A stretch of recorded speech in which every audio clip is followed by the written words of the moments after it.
My grandmother could walk out onto the porch, look up at the morning sky for about 5 seconds, and tell you whether it was going to rain that afternoon. No phone, no weatherman, no little app with a picture of a cloud on it. Just her own two eyes and something she'd learned as a girl, something almost nobody alive today can do anymore. And that was just one of the things she knew. These were people who could feed a family through a winter with no grocery store, who could fix a thing instead of throwing it out, who could look at the weather, the land, the animals, and read them like you and I read a road sign. They had a whole set of skills that kept them alive and independent, and in the space of just 2 generations, we have very nearly lost every one of them. I've got 25 of those forgotten skills to show you today. Some of them will surprise you. A couple of them I'd wager you've never even heard of. And number 7, the one my grandfather could do with his eyes closed, is a skill that once separated the families who ate well from the families who went hungry. I'll get to it. But I want to start with the one that got me thinking about all this in the first place. Because once you see how much these folks actually knew, you start to realize just how much quieter our own hands have become. So pour yourself a cup of coffee and sit with me a while.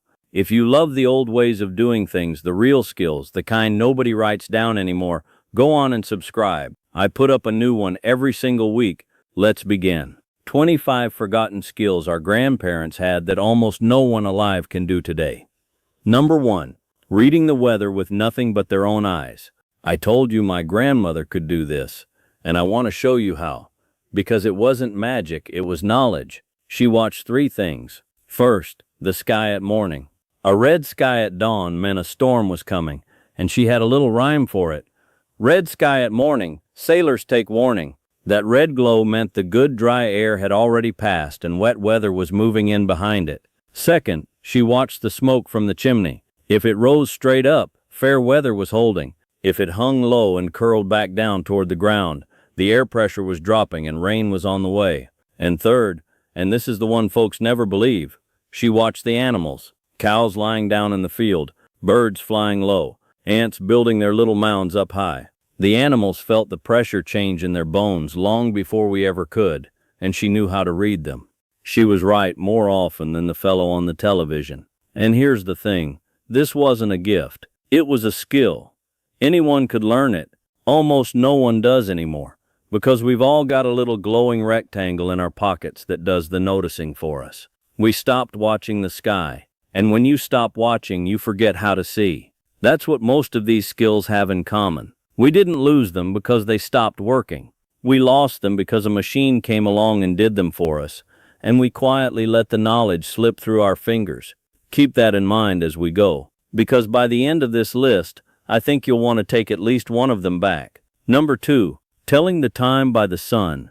Before every wrist had a watch and every pocket had a phone, my grandfather could glance at where the sun sat in the sky and tell you the hour, near enough to set your day by. He knew that the sun climbs to its highest point at noon, dead south, and he could judge the slices of the day by how far it had traveled. On a bright day, he'd set a stick in the ground and read the shadow like the hand of a clock. Folks had done it for thousands of years.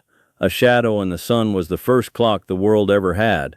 Now, I'm not saying give away your watch. I'm saying there was a time when a man was never lost in his own day, because he carried the clock over his head and knew how to read it. That's a connection to the world around you that most of us have simply let go.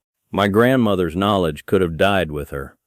So I wrote it all down, every trick, every skill in one book so your family can have it too. Point your phone at the code or tap the link below. Some things are worth keeping. I will not mention it again. Number 3, finding their way without a compass. Get a person lost in the woods today and they're in real trouble without a signal on their phone. My grandfather would just look up. He knew the sun rises in the east and sets in the west, so in the morning with the sun on your right hand you were facing north. He knew that moss tends to grow heavier on the north side of a tree where it's shaded and damp, and at night he could find the North Star every single time by following the 2 stars at the edge of the Big Dipper. That star sits true north and never moves. Sailors crossed whole oceans by it. My grandfather found his way home from a deer stand by it. Same knowledge, and almost nobody carries it anymore. Number 4, keeping food cold without a refrigerator. Here's one that folks today can hardly imagine, living with no refrigerator at all. And yet a whole world of people did, and they ate just fine.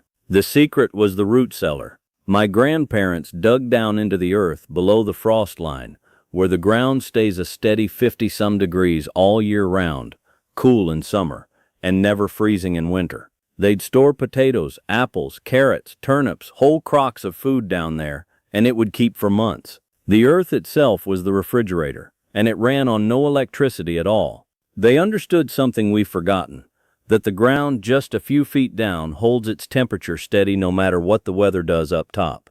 It's the same reason a cave is cool in July. They didn't have the science words for it, but they knew how to use it, and it cost them nothing, and it never broke down, and the power never went out on it. Now, I mentioned a number 7 that separated the families who ate well from the ones who went hungry. We're getting close to it, but there are a couple you need to see first. Number 5. Putting up the harvest, canning and preserving. When the garden came in all at once in late summer, my grandmother didn't let a bit of it go to waste. She knew how to preserve it, to put up jar after jar of tomatoes, beans, jam, and pickles that would feed the family straight through the winter. It was a real skill, and a careful one. She sterilized the jars, packed them just so, and sealed them tight so the food would keep safe for a year or more on the shelf. A summer garden became a winter pantry. And come January, while the snow was falling outside, they were eating the sunshine she'd sealed up in June. Most folks today have never sealed a single jar in their lives. Number 6. Making butter by hand. My grandmother could turn a bowl of cream into butter with nothing but a churn and a strong arm. She'd let the cream sit until it soured just right, then work that churn up and down, until the fat separated from the buttermilk and gathered into a solid golden lump. Then she'd rinse it, work the water out, and salt it. Fresh butter, from their own cow, with their own 2 hands. Nothing bought, nothing wasted. Even the buttermilk left behind went into her biscuits. It was slow, honest work, and the result was better than anything you'll find in a store. Try to find someone under 50 who's ever done it. Number 7. The skill I promised you, starting and keeping a fire. Here it is. The one my grandfather could do with his eyes closed, and the one that truly separated the families who ate well from the ones who went cold and hungry. Because think about it, before the furnace, before the electric stove, fire was everything. It cooked every meal, it heated the whole house, it boiled the water, and dried the clothes. And if you couldn't start one and keep one in any weather, with damp wood, in the dead of winter, your family suffered for it. My grandfather knew how to build it right. He knew you start small. A nest of dry tinder, the fine stuff that catches with a single spark. Then kindling, the little sticks, laid up like a little tent so the air could move through it, because a fire needs to breathe as much as it needs fuel. And only then the bigger logs added slow. He knew which wood gave a fast, hot flame, and which wood burned low and long through the night. He could take a single ember in the morning and coax a whole fire back to life from it. So the household never had to start from nothing. That was a matter of survival, a skill you were expected to have. And today, most grown men and women could not reliably start a fire outdoors to save their lives. We flip a switch, and the house is warm, and the knowledge is gone. And that's just the halfway point, because the next one is a skill my grandmother used every single evening, and it saved this family real money year after year. Stay with me. Number 8. Knowing which wood to burn. This one goes hand in hand with the fire, and it's a piece of knowledge almost completely lost. Not all firewood is the same, not even close. My grandfather could look at a log and tell you exactly what it was good for. He knew the hard woods, oak, hickory, ash, maple, burned slow and hot, and gave the best, longest heat, and that oak needed to season a good year or 2 before it would burn clean. He knew the soft woods, pine and the like, caught fast and made good kindling but burned out quick and gummed up a chimney with tar. He knew never to burn wood that was still green and wet, because it would hiss and smoke and give you hardly any heat at all. Choosing your wood was half the skill of keeping warm. And now the wood comes in a plastic-wrapped bundle from the gas station, and nobody knows the difference. Number 9. Sharpening a blade on a stone. A dull knife is a useless knife, and it's a dangerous one too. My grandfather never once threw out a knife because it went dull. He'd take out his whetstone, put a little oil on it, and work that blade across it at just the right angle, the same steady angle, stroke after stroke, until the edge came back sharp enough to shave with.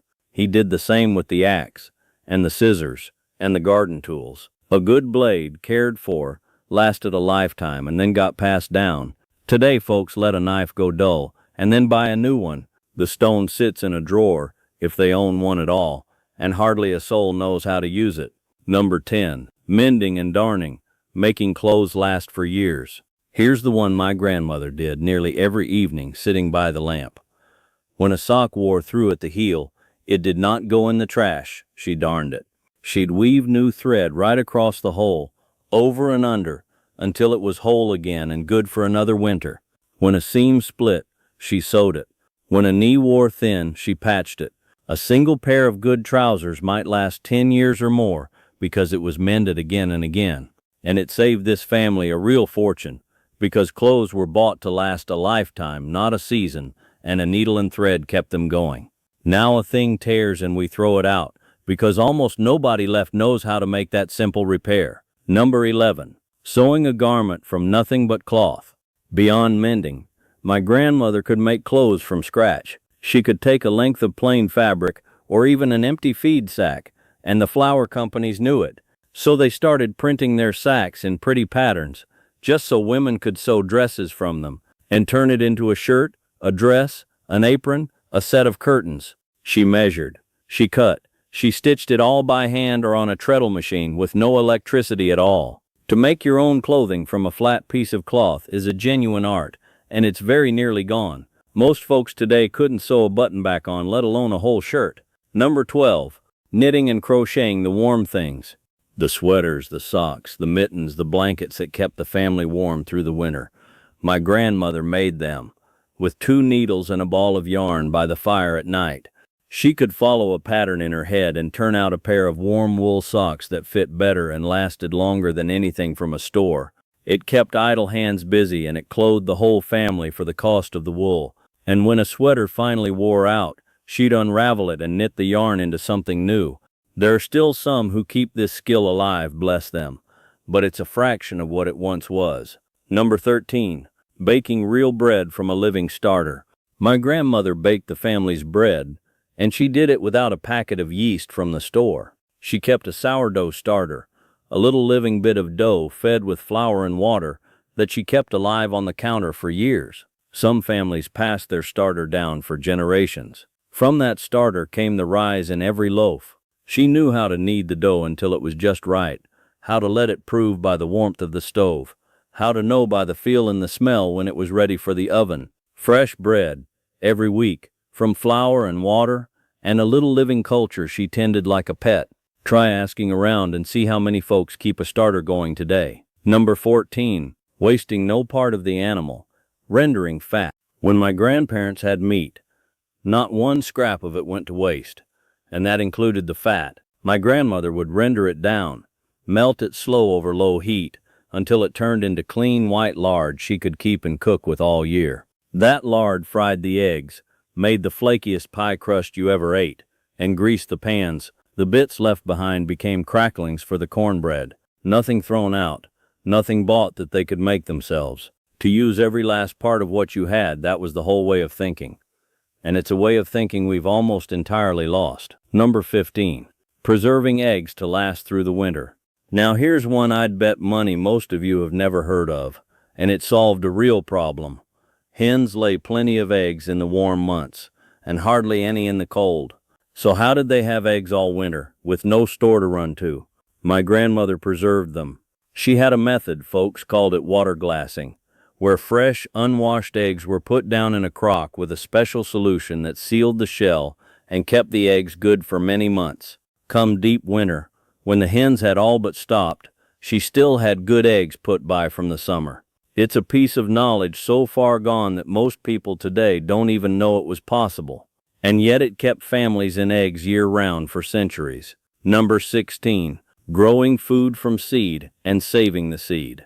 My grandparents grew a great deal of what they ate, and here's the part folks miss. They didn't buy new seeds every spring. They saved them. At the end of the season, they'd keep the seeds from their best tomatoes, their best beans, their strongest plants, and dry them and store them for next year. Year after year, their seeds got better suited to their own soil and their own weather because they were saving from the plants that did best right there. It cost them nothing, and it made them truly independent. They never needed a store to grow their food. Today, almost everyone buys a new packet every year, and the old skill of saving your own seed has nearly vanished. Number 17. Keeping chickens and a family cow. Keeping a few animals for food was once ordinary knowledge, and now it's a specialty. My grandparents kept chickens for eggs and meat, and often a cow or a goat for milk. And it was real skill, knowing how to keep them healthy, how to feed them cheap on scraps and forage, how to keep the fox from the hen house. When a hen was ready to set, that little flock turned kitchen scraps into fresh eggs every morning. The cow turned grass into milk, and butter and cheese.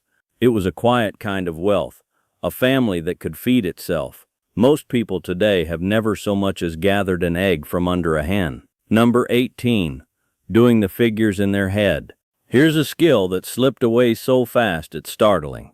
My grandparents could do arithmetic in their heads, add up a whole column of figures, work out the change, double a recipe, figure the board feet in a stack of lumber, all without a machine. The shopkeeper made change by counting up from the price to the dollar, right there in his hand, no register telling him the answer. They kept the household budget to the penny in a little book. We've handed all of that to the calculator, and a lot of folks now can't make change or check a bill without one. The mind was sharper because it had to be. Number 19. Writing a proper letter by hand. There was a real art to this, and it's fading fast. My grandparents wrote letters in a fine, clear hand with care taken over the words, because a letter was how you kept up with the people you loved when they were far away. Penmanship was taught and practiced until it was almost beautiful. A letter took time and thought, and it was kept and read again, sometimes for years. Now we dash off a text and forget it in a minute. Hardly a soul writes a real letter anymore, and the lovely handwriting that folks once had is going with it. Number 20. Whittling and working wood by hand. My grandfather could take a plain block of wood and a pocket knife and make something useful out of it. A handle for a broken tool, a toy for a child, a spoon, a peg, a whistle. He could work wood with hand tools, join a board, fix a piece of furniture, hang a door so it swung true. It was patient, skilled work done by eye and by feel. When something around the house broke, he didn't order a part, he made one. That kind of handiness, the ability to shape and repair the wooden things all around us, has become rare indeed. Number 21. Tying the right knot for the job. This sounds like a small thing until you need it. My grandfather knew his knots, a whole handful of them, each for a purpose. A knot to secure a load on the truck that would hold fast but pull loose with one tug when you wanted it. A knot to join two ropes, a loop that wouldn't slip, a hitch to tie an animal that it couldn't work free. The right knot was the difference between a load that held and a load that spilled all over the road. Today most folks know one knot, the granny knot, and tie it badly. A whole practical language of rope has been forgotten. Number 22. Trading and bartering for what they needed. Before everything was bought with cash or a card, folks got a lot of what they needed by trading, and it was a real skill. My grandfather traded his labor for a neighbor's tools. My grandmother traded her extra eggs for another woman's canned goods. Whole communities ran on a web of favors and swaps, and everyone kept a rough account of it in their heads and their sense of fairness. You had to know the value of things, and the value of a good name, and how to strike a deal that left both sides content. It built a kind of community we've largely traded away for the convenience of the checkout line. Number 23. Fixing anything, the make-do mind. More than any single repair, my grandparents had a whole way of thinking that we've lost.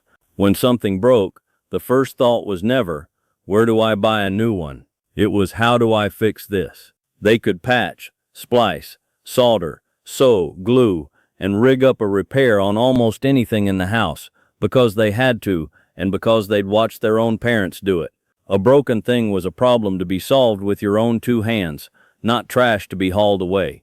Use it up, wear it out, make it do, or do without. That was the whole philosophy, and living by it is a skill in itself, one worth taking back. Number 24. Reading people and trusting their own judgment. This one you can't hold in your hand, but it was real, and it mattered.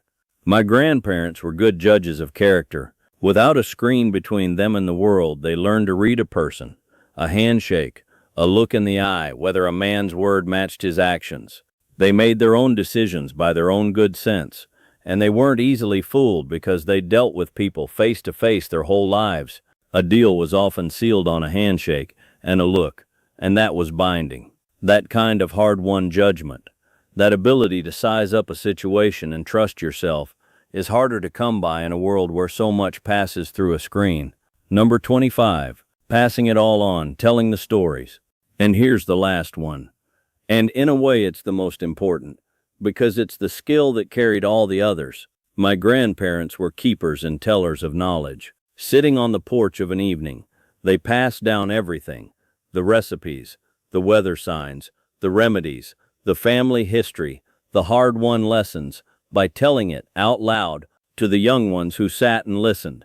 That was how all of this got handed from one generation to the next, for thousands of years. Not written in a book, told, and remembered, and told again. And that, friends, is the very skill we've let slip the most. Because we stopped sitting on the porch, we stopped listening to the old folks while they were still here to tell it. And when they went, so much of what they knew went with them, into the ground, unwritten and unremembered. That's really why I make these. It's me, sitting on the porch, trying to pass a little of it on before it's gone for good. So there they are. 25 skills that were once just ordinary knowledge, the everyday competence of everyday people, and that almost no one alive can do today. And here's what I want you to notice. Not one of these was lost because it stopped working. The root cellar still keeps food cold. The needle still mends the sock. The sky still tells you when the rain is coming, if you know how to look. We didn't lose these skills because they failed us. We lost them because a machine came along for each one, and we let the knowing quietly slip away. But knowing is a thing you can take back. So here's my challenge to you. Pick just one of these, just one, and learn it this year. Keep a sourdough starter. Learn to darn a sock. Learn to find the North Star. Learn which wood burns best, and start one good fire the right way. Because the moment your own two hands can do a thing again, a little piece of that old independence comes right back to you. And there is a real freedom in it that's hard to describe until you feel it. Now I want to hear from you. Down in the comments, tell me which of these could your parents or grandparents do? And is there a skill they had that I didn't even mention? Because I read every single comment, and I learned from you as much as you learned from me. Tell me their names. Tell me what they knew. These weren't just old skills, friends. They were a kind of quiet wealth, the wealth of a person who could look after themselves and their own. And that is worth remembering. It's worth taking back. I'm Earl. I'll see you next week.